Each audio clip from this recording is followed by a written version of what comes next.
আধুনিক জীবনযাপন পদ্ধতি, খাদ্যাভ্যাস, অতিরিক্ত রোদ ও ধূমপানসহ নানা কারণে ঠোঁট কালচে হয়ে যায়। অনেকে মনে করেন একবার ঠোঁট কালচে হয়ে গেলে আবার আগের রঙে ফিরে আনা বেশ কঠিন ও খরচ সাপেক্ষ। কিন্তু ঘরে যত্ন নিলে কালচে ঠোঁটে আনতে পারেন গোলাপি আভা। গ্লিসারিন।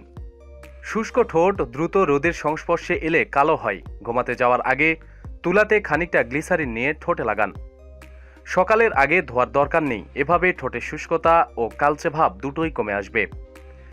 লেবু ও মধুর মিশ্রণ। সমপরিমাণ লেবু ও মধু মিশিয়ে ঠোঁটে লাগান, 1 ঘন্টা রেখে দিন।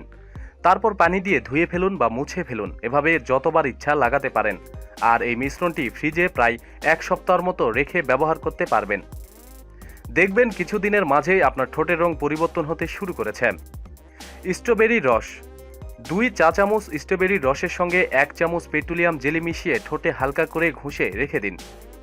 মিশ্রণটি প্রতিদিন ব্যবহারে ঠোঁটে গোলাপি আভা ফিরে আসবে। Almond oil. আলমন্ড অয়েল বেশ সহজলভ্য, যে কোনো প্রসাধনী দোকানেই পাবেন। দামেও সস্তা। চুল, ত্বকের পাশাপাশি এটি ঠোঁটের জন্যও ভালো। রাতে ঘুমাবার আগে ঠোঁটে আলমন্ড অয়েল লাগিয়ে ঘুমান। এছাড়া 2 চামচ আলমন্ড অয়েলের সঙ্গে 2 চামচ কস্টার অয়েল মিশিয়ে ভালোভাবে ঠোঁটে মাসাজ করুন।